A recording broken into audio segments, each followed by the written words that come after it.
Hello and welcome to Spardha Lines, your one-stop destination for the civil services preparation, UPSC, KPSC and other relevant examinations.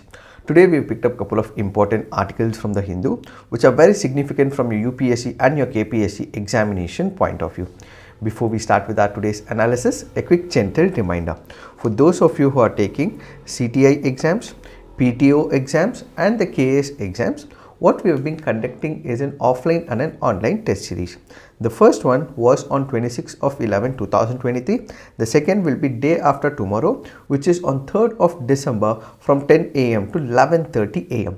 This part of the test series, 4 tests will be completely free. So all that I want you to do is subscribe to this test series and you will understand what were the kind of questions that have been asked in the past, what will be the questions that can be asked in the near future, and you will be molded to give this examination with your heart and soul because your preparation would have been very good.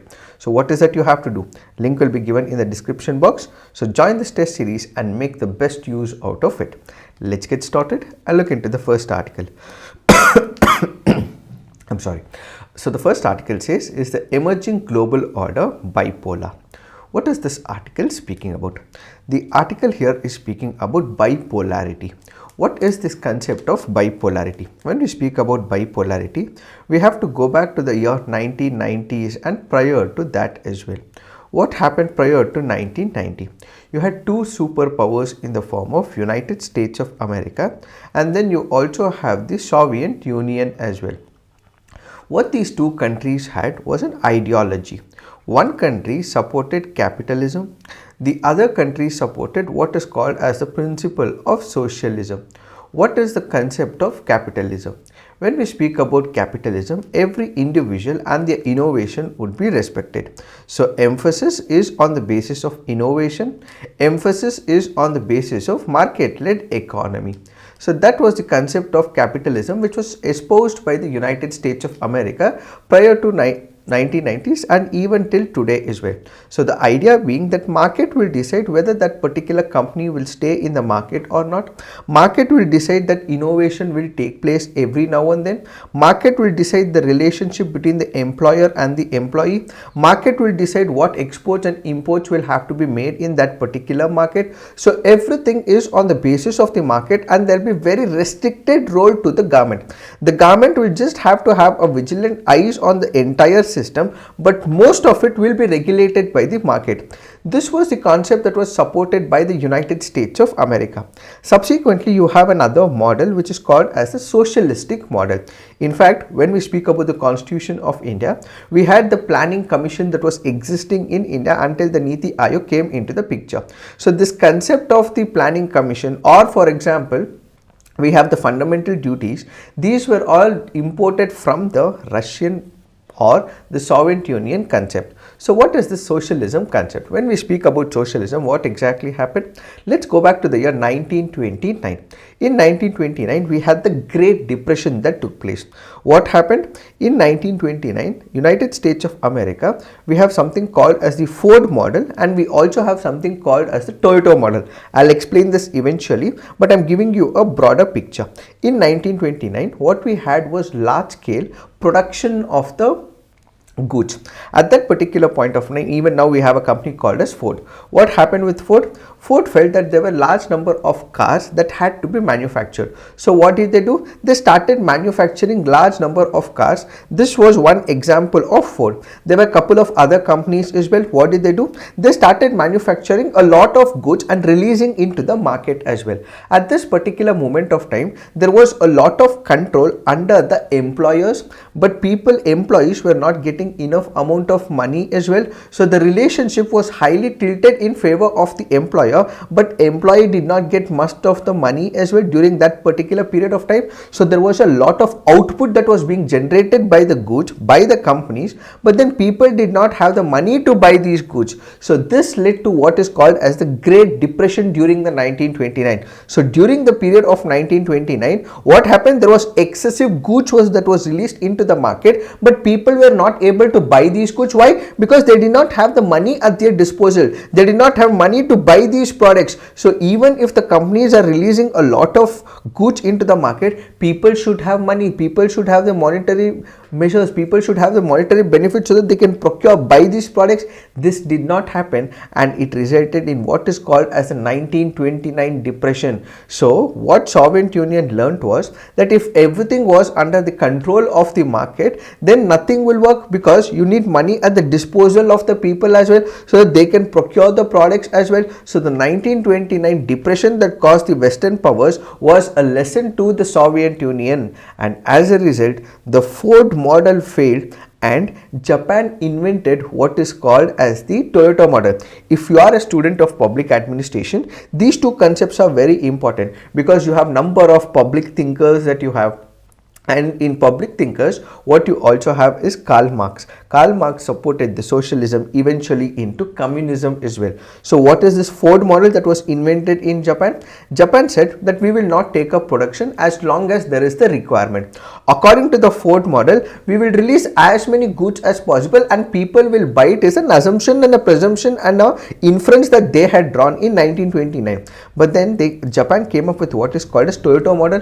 What is this Toyota model? Let's say, for example, there would be a product that will be released into the market only after there is a requirement. So even if there is a lot of, let's say, demand, only when they pay and they subscribe to that particular model of the Toyota car, that is when a product will be released into the market. So the Toyota model basically said, yes, we will release the good into the market, but only after there is a requirement for that particular period. And at the same time, what Soviet Union said was that since a requirement is made, after that you also have the government which has to keep a vigilant eyes in the system. It has to constantly watch as well, so that people, all of them who are residing in that particular period, will also have equal amount of distribution of the product. So apart from the market forces that exist in the United States of America, we have to have the government. So the source of production will be from the government. The government decides how much of it should be produced, what amount of quantity of this particular product should be produced. Everything was decided on the basis of a government policy, and that government policy regulation was regulated by the government, and that principle is the socialism. But something else happened in the 1990. I took the Ford model basically to understand that there is something called as the Toyota model, there is something called as the Ford model, but this has no direct relevance to this article, but that was for the sake of explanation. Now what happened in 1990? United States of America felt that everything was on the basis of innovation and market, but since there was no government check, what happened? There was collapse in 1929, and United States of America subsequently brought some changes into the way that it was interacting with the market. In 1990, what happened? Socialism. What Russia and Soviet Union felt was that everything can be controlled by the government. While everything was controlled by the government, people who work hard, you work hard, I work hard, everyone else work hard. So there was no incentive for the person who was working hard, because he was working day in and day out. He wanted to have a lavish life for himself, and it ultimately meant that he wanted something extra in his life. But when it was all regulated by the government, everything was distributed equitably, and this meant that a person who was not working hard was given far more than his attributes in the society. This meant that there was no innovation that was happening. Why no innovation? Because everything was treated equally. There is one person who was working extra hard, he was not able to enjoy the fruits and the benefits of this particular hard work,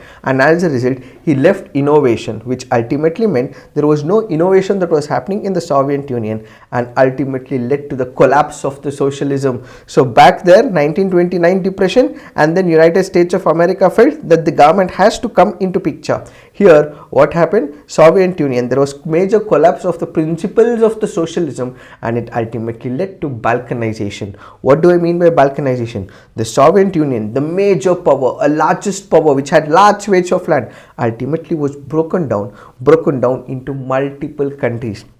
This breaking down is what is called as the balkanization. So what is bipolar meaning? That you have United States of America on one side, you had the Soviet Union on the other side. When the Soviet Union collapsed, what happened? United States of America became a unipolar country.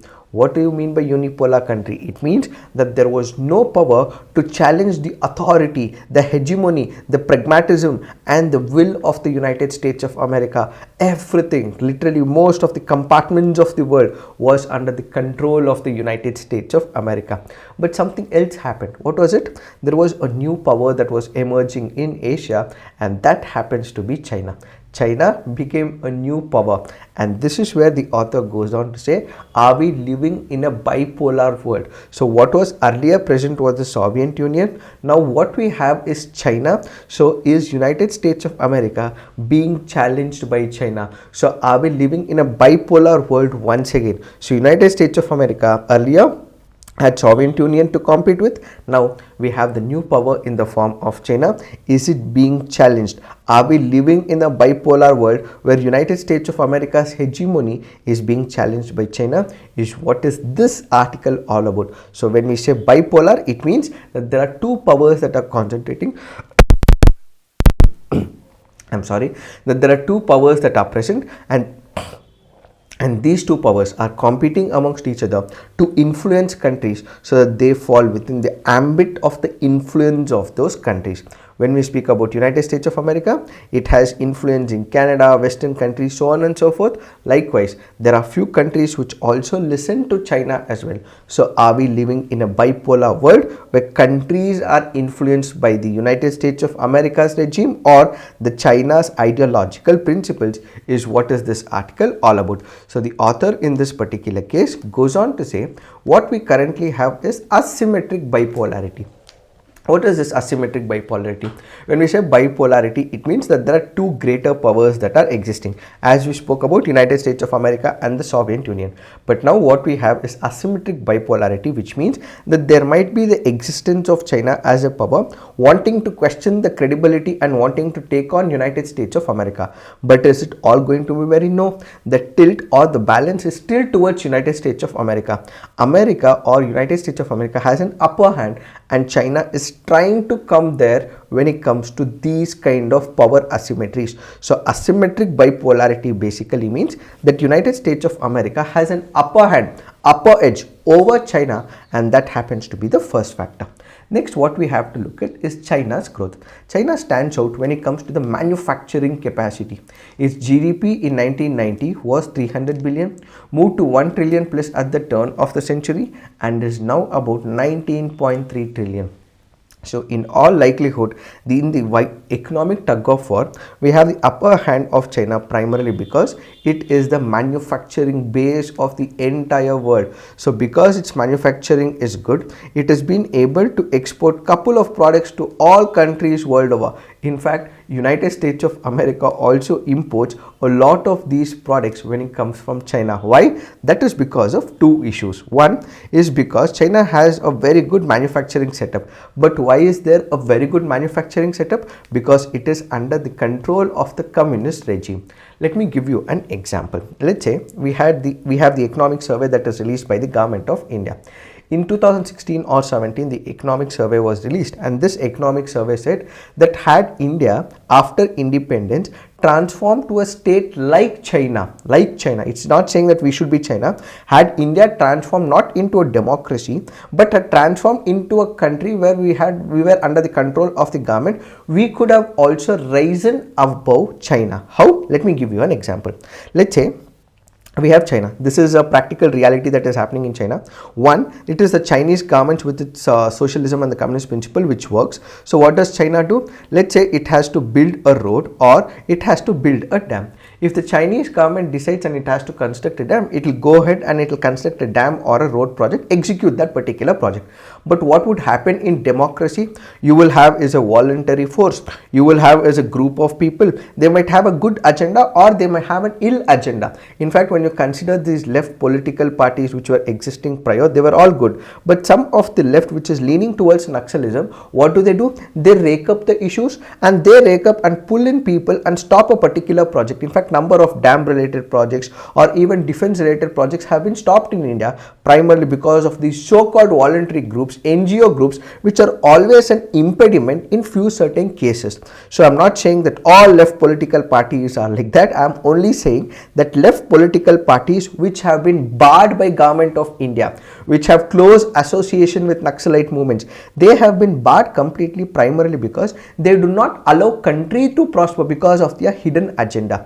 But what happens in China? There is one political party. This political party decides, and when the political party decides, they go and execute that particular project. There is no question of people questioning that particular project. The Communist Party of China decides, they ultimately implement it. So why has China become a major export country? Is because of it, that when you have democracy, it questions everything. Even if it is bad, it is right that we question it, but even if it is good, this entire process for the execution will take a long number of years. But that does not happen with China. And added to it, it has been also discussed in couple of articles as well. Let's say, for example, if mobile manufacturing has to happen, it requires a lot of water. Electronic goods will require a lot of manufacturing and will require a lot of water as well. If India becomes a hub of, let's say, mobile manufacturing, so on and so forth, lot of drinking water or lot of clean water will be required for manufacturing within India.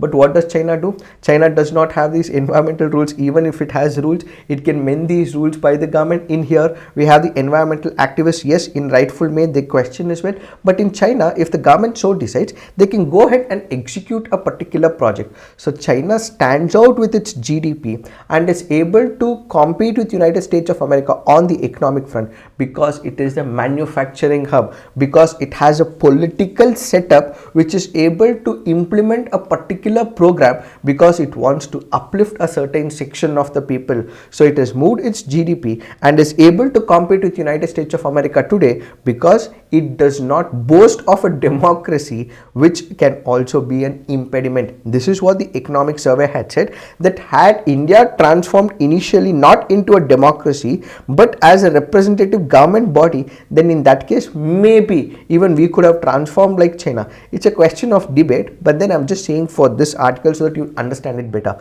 So what this article says is that we have United States of America. Yes, it has an upper hand, asymmetric bipolarity, but United States of America is constantly being competing with China primarily because of its manufacturing advantage. Countries that develop steam engines and develop naval fleets and small European countries which became greater powers during the early 1940s and the 50s. In the 20th century, we have nuclear evolution. So we devised a new concept called superpowers. Great powers could control multiple events around the world, and superpowers could control multiple events around the world simultaneously, which United States of America did. And now there are issues as well. What are these issues? One, we have Russia. Russia, what does it do? It is also planning to enter into a consensus with China. Why? Because Russia has been targeted by United States of America. One, there have been economic sanctions that have been imposed, and at the same time, they do not have good relationship right now. So what is Russia doing? Russia is going in favor of China. So Russia is going in favor of China, and China and Russia have come together. But Russia and China also have issues as well. That was felt during the Cold War. So during the period of Cold War, China moved towards United States of America, and now China is moving towards Russia. So Russia in all likelihood will also have a very negative tinge, or it might also doubt the intentions of China as well. But as of now, it is in favor of China because Russia has been imposed with economic sanctions. And when it comes to Central Asia as well, these two countries, that is Russia and China, are also competing with each other to have an influence on the Central Asian countries.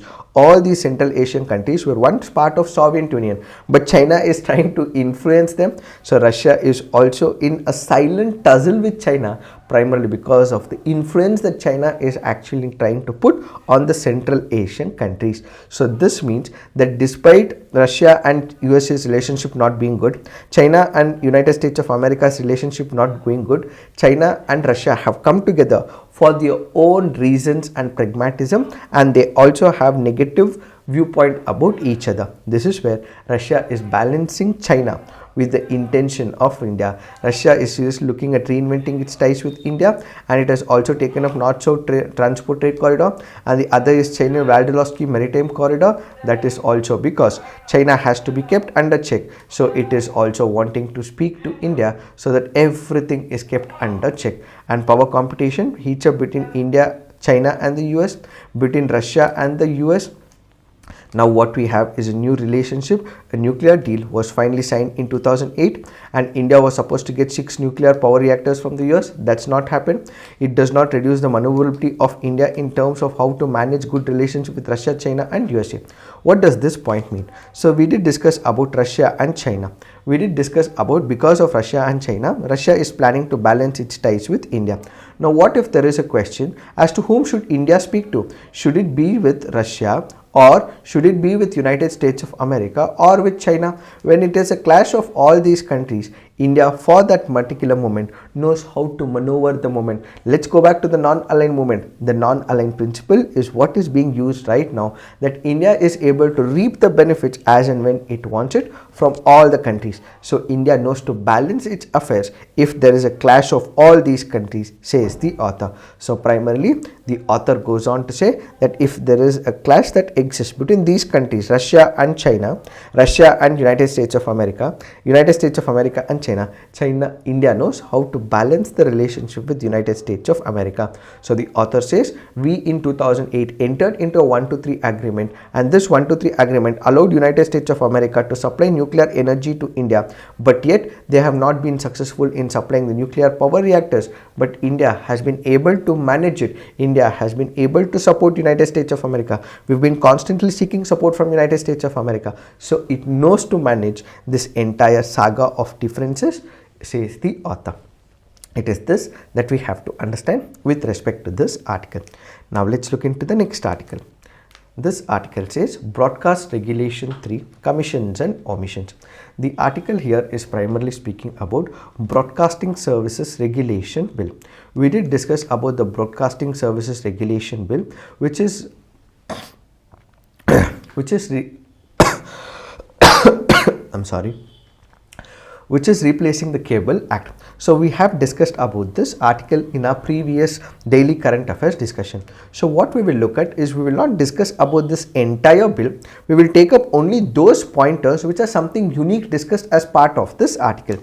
So what have been discussed under this article? First, it obliges broadcasting network operators and broadcasters to maintain records of subscriber data, subject this to external audits as in the international norm. What do we understand by this? Let's say for example, we have the cable TV operator, or for example we have a OTT service.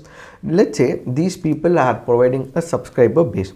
For example, you might have Amazon. So how many subscribers are present on Amazon Prime Time?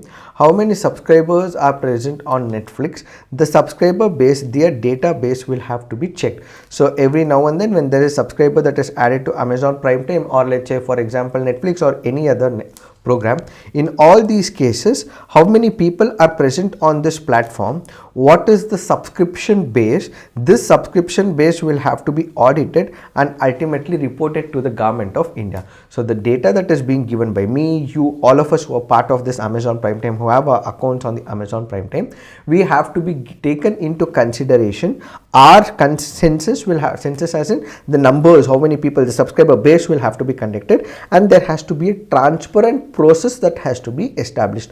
Why is this important? That is because there was, if I can go back to about 1 year or 2 years prior, there have been cases where data has been stolen from some of the for example Zomato, or for example there has been a ransomware attack in some of the hospitals as well.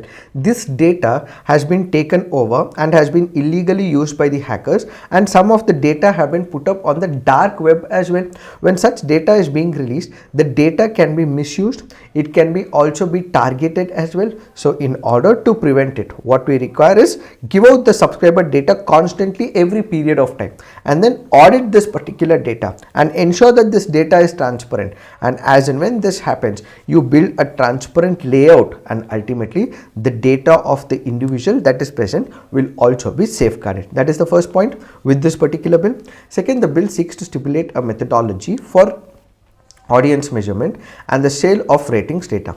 Both mechanisms will bring the much needed transparency in the opaque value chain of the cable and satellite television business in our country. That said, the bill completely lacks any guardrails to shield the privacy of subscribers and audience in such practices of data collection. So it says that the bill seeks to stipulate a methodology for audience measurement and the sale of ratings data. What do I mean by it? Let's say, for example, audience measurement. I enter a particular program and I'm watching this particular program. How long will I be able to watch this program? For example, if you look at YouTube, there is something called as the viewership. How many minutes or how many seconds did I watch this video, so on and so forth. So how many minutes am I watching a program? That is what is audience measurement. So if I'm watching a movie, or I'm watching a web series, or I'm watching a stand-up comedy, so on and so forth, how many minutes will I be on that particular program? And if I'm giving a rating, let's say 1 rating, 2 rating, 3, so on and so forth, this data will also have to be showcased as well. So this will ultimately mean that people are able to see what is good and bad content, and this is also being regulated. So this point, the data will be given by Amazon, or let's say any other OTT, or even by the cable channels as well. But the problem is, when such data is being collected, is the privacy of the subscriber taken into picture? Are there keen privacy measures that have been put in? This, the author says, may not have been put in the present bill. Transparency is one part, but privacy is another part, which it has failed to take a note, is what the author says. Third, the provision to permit private actors in terrestrial broadcasting will encourage competition to Doordarshan. This is another advantage for this particular bill. However, the bill empowers the government to inspect broadcasters without intimating them. So if I wish to go to a particular channel, inspect them, see if they are working according to the rules and regulations, I should be provided a notice, and I should be given a particular period of time that I will be coming up in 7 days or in 1 day, so on and so forth. But they can come immediately and can also impound their equipment. So if there is an equipment that transmits the data, they can also take over if they are not following due process as established. So the sudden inspection is a major concern, says the author. The violations of program code and advertisement code attract deleting or modifying content in addition to existing measures such as ceasing transmission for particular duration. So there is an established code. If you're not meeting up it, there is no natural justice here, that they do not have the provision of going to the court and questioning it, but instead they can directly cancel that particular program or the content that is being transmitted, and ultimately they can seize the equipment as well. This is a violation of natural justice principle, says the author. Finally, the bill grants tremendous leeway to the government to curtail broadcasting and its distribution in public interest. So when there is a program that is being telecasted, let's say for example it is broadcasted, and that particular moment the government feels that it is against the public interest. But what is this public interest? A web series or a movie that is being directly come on OTT. Government feels it is against a certain perception of public interest. It blocks that program. But what is the premise on which it blocked is public interest. But what is this public interest? What can be public interest for me and you may not be public interest for someone else. Is there an objective criterion that is done? No, there is no objective criterion. It is not defined what public interest is. It depends upon the vagaries or the whims and fancies of the executive in that particular place. If there is an ideological differences between a program as well as the ideology with the government, if the government feels that it is against the ideology of the government, it can block a particular program saying that it is against the public interest. So there is no defined criterion, there is no established principle, there is no objective principle that has been laid, which ultimately conveys this very fact as to what is the public interest. If you are not able to convey the public interest, everything depends upon the whims and fancies of the executive. They will be able to block a program, and this channel or this OTT will ultimately have to hit the doors of the court, and then it's an endless saga of legal litigation. It is ultimately a long issue that will not be solved, says the author. These are the existing issues and the advantages that the author speaks about, but the rest of the analysis we have discussed in our previous daily current affairs discussion. Now let's look into the next article. This article says a lot at stake. What is this article speaking about? The article here is speaking about Indian agencies, or the allegation is that Indian agencies as well as Indian intelligence personnel have engaged some of the people and have tried to assassinate a US based Khalistani separatist Gurpatwant Singh Pannu. What happened? Let's go back to India and Canada relationship. What was the issue? There was a Canadian citizen, but this Canadian citizen happens to be an Khalistani individual who was a fundamentalist, who was a radicalist. He was killed. The allegation that was made by Prime Minister of Canada in the Parliament was that it was Indian agency who assassinated this Khalistani or the Canadian citizen. So there was a lot of hue and cry from Canadian government, and ultimately they were not able to give any evidence to the government of India, and there were issues and tussles between India and Canada. Similar such contention has come between India and Canada, though United States of America has not voiced out its concern in the public forum like Canada did. But what this article goes on to say is that you have a Khalistani who is present in, let's say, United States of America. An Indian agent, that is intelligence agent, has recruited two other United States of America's personnel. They wanted to kill this separatist who was present in United States of America. So the government now goes on to say that there could be a likelihood, an allegation that is also being made of United States of America. So India will have to be very careful, says the author. So the author in this case goes on to say, if the government had knowingly authorized the targeting of 6 separatists who are on India's UPSC terrorist designation list, then that implies a dramatic change in the Indian policy which should be more upfront about. So if I'm conducting such an operation, maybe we can go ahead and speak to United States of America and then ask them to extradite this individual, or speak on a bilateral front about these individuals who are terror outfits, or they are the fundamentalists who are trying to create a ruckus in our society. So we have to speak it out with the country. That's one part. If it is so, the government should have a policy to speak to another country, says the author. If the government had not implemented it, ideally now the allegation is it is the government that has implemented it. If the government has so implemented it, we should have had a policy that will be able to convince the United States of America or Canada. So we need a policy at hand that this person happens to be a fundamentalist who is against the governing council or the governance principles of the country. So we have to eliminate, or let's bring this back, extradite this person. So have a policy for such cases.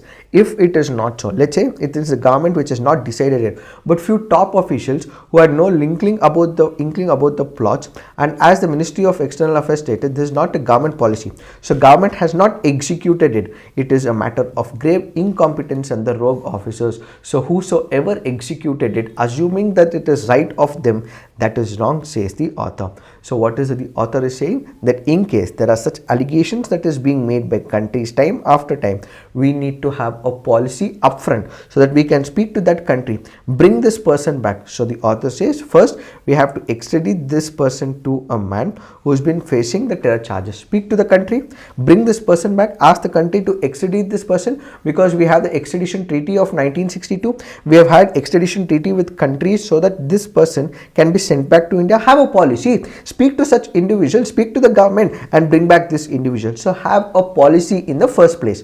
Second, the US and Canadian allegations will directly impact India's ties with 5 IAS intelligence partner countries, which must not be overshadowed by this one case. What is the advantage here? We have the 5 IAS intelligence. We have the United States of America, UK, Canada, New Zealand as well as Australia. They have an intelligence grouping called as the 5 IAS intelligence. What does this 5 IAS intelligence do? They share information amongst each other about intelligence, so on and so forth. At times, they have also been able to give out some information to India as well.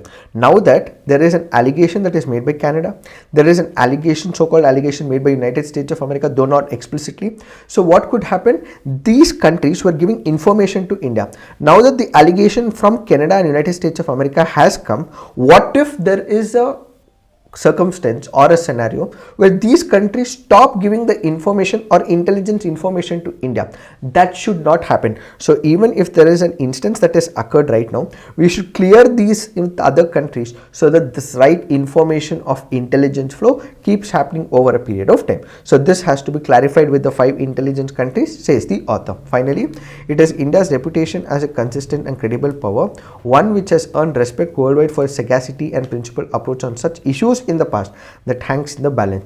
Now Delhi must judge its next steps in the case extremely wisely. So going forward, if such allegations are proved to be right, countries may stop trusting us. So in order to avoid it, it has to be very intelligent in speaking and conveying an information and executing its task, is what is this article all about. It is this that we have to understand with respect to this article. Now let's look into the next article. This article here is speaking about X-ray polarimeter satellite. So this article is speaking about XPOSat. This happens to be one of the satellites that will be launched by ISRO. What are the objectives? To measure polarization, degree and direction of X-ray photons from approximately 50 potential celestial sources of interest in the energy band of 5 to 30 keV. Its mission life is for 5 years and the platform that is being used is modified IMS 2 bus. Payload is polarimeter instrument in X-ray from Ramana Research Institute, and the orbit is a circular LEO which has an inclination of less than or equal to 30 degrees centigrade. And this will have the platform module, PIM deck, Polix detector, payload viewing axis, Polix related electronic packages as part of the satellite. So ISRO said that it will basically use the X-ray astronomy had been established in India, focusing on imaging, time domain studies and exoscopy. Exospat mission marked a major value addition. This research, supplementing traditional time and frequency domain, introduced a novel dimension called as astronomy, generating anticipation and X-ray. The satellite will be launched by the Polar Satellite Launch Vehicle, that is the PSLV, from the Satish Dhawan Space Center in Sriharikota. Time and date has still not been decided. The XPOSat is designed for observation from a low Earth orbit, which is nonsense synchronous orbit of 650 km altitude, low inclination of approximately 6 degree, and will carry 2 scientific payloads. With these 2 payloads, the mission is capable of simultaneous study of temporal, spectral and polarization features of bright X-ray sources. So there might be a question, XPOSat is a mission of which country? It is a mission of not NASA or any other country, it is a mission of India, that is ISRO. And at the same time, what are the objectives? Each of these objectives will become important, so remember all of them. Now let's look into the next article. This article says, for the first time, Kerala to host transplant games. What is transplantation? Transplantation is a mechanism where a person who's passed away, who's dead, his internal organs are taken. It is in a very good condition. This will be transplanted to another individual so that the person who has an issue is able to enjoy the fruits of this dead person's life for the rest of the person who is living his life.